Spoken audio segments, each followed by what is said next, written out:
Hello and welcome to Noel's RetroLab.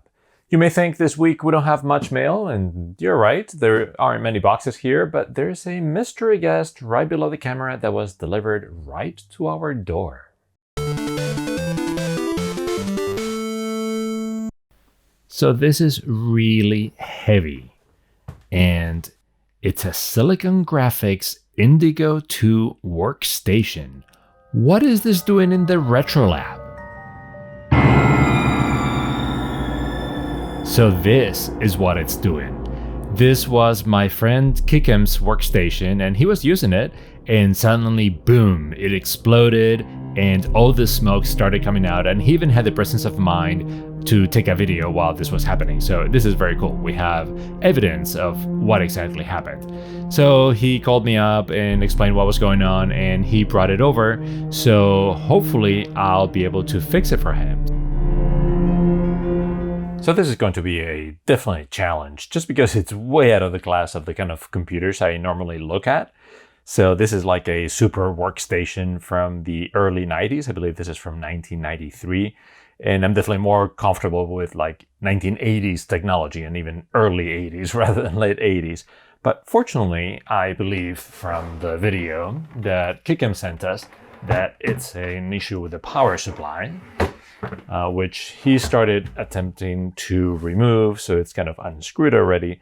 But hopefully we can just focus on that, and I believe the rest is actually working. So if we manage to get the power supply working, we should be able to boot up everything and then actually take that opportunity to learn a little bit more about this particular workstation, which I know a little bit.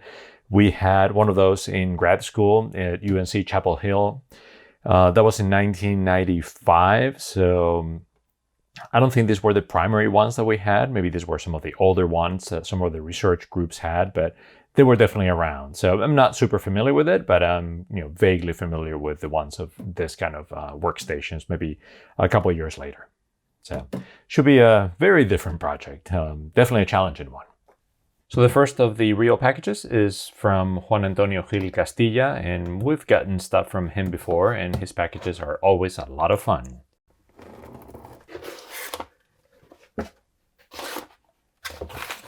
Right, so we have two different things. Let's see. One of them is, there you go, says it right there. It's the Uno card for the Atari 2600 console. I haven't done anything with the Atari 2600, but I find it a very interesting console just because it's one of the first ones and it set a lot of things sort of standard from there on. So this is a cartridge, well, it's probably an SD, right? It's an SD solution for being able to load many different cartridges. And then this is really cool. It's not only does it have a very neat 3D printed case, which for cartridges stuff like that is essential, but it even has a really cool sticker that makes it look like, it's in the style of the old style Atari cartridges. So that's really cool. I was really looking forward to this one. I been looking for it for a while, so this is awesome. And apparently it also works with a 7800, so I don't have one of those, but it's interesting. Oh, cool, and it even has the PCB design and his name right there. So he does a lot of assembling and designing of PCBs, so I'll put a link to his Twitter account in the description, and you can get in touch with him for many of the things that he makes. Really good quality stuff, everything he makes. And also, we have Kung Fu Flash. So this is another SD loading solution for the Commodore 64.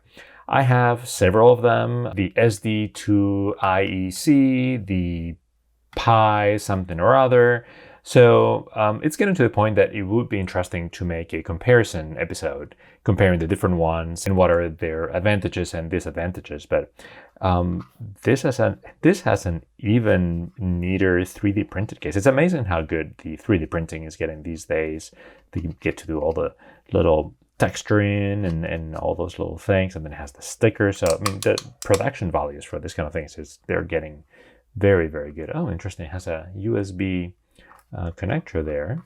I don't know if that's a way to add more data, because this is SD card based. So I don't know.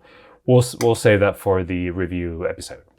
Next, we have a very, very thin envelope from the UK, and at this point I have forgotten what this is. So, surprise for everybody.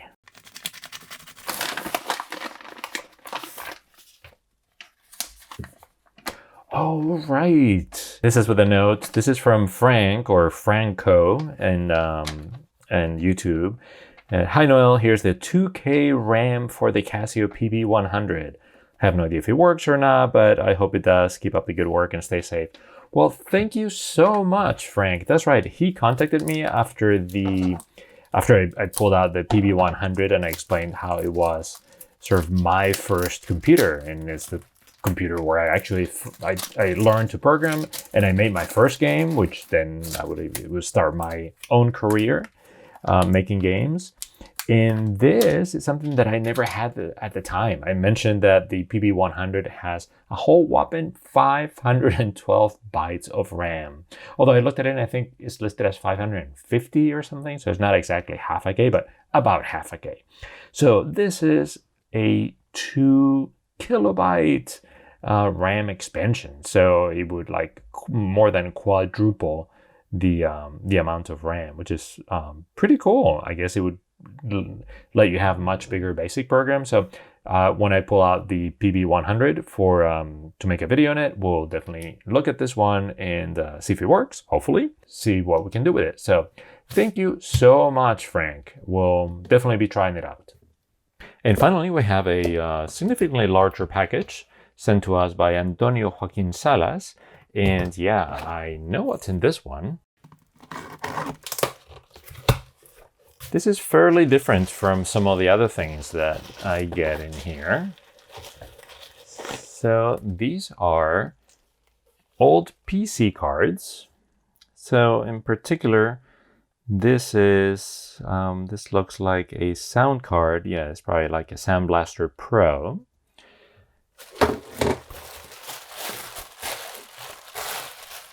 And right here is another Sound Blaster PCI 128. So that's cool. And this is the one that I really wanted. Actually, those two he just threw in for free. He was really nice. This is the one I really wanted. A Voodoo 2 card. So I'm in the process of building a very specific gaming PC, probably for, like, I'm shooting for 1998, 1999, around that time. So this should be really cool to have that there.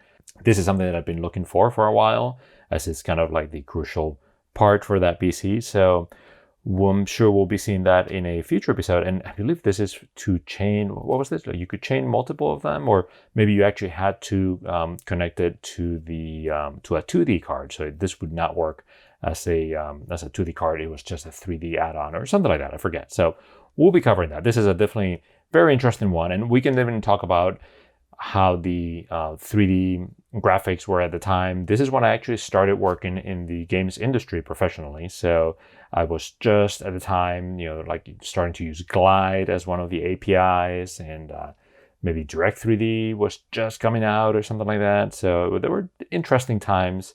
And things obviously turned in a particular way, but they could have gone a very different way had maybe Glide, the Glide API become a standard. So very interesting card.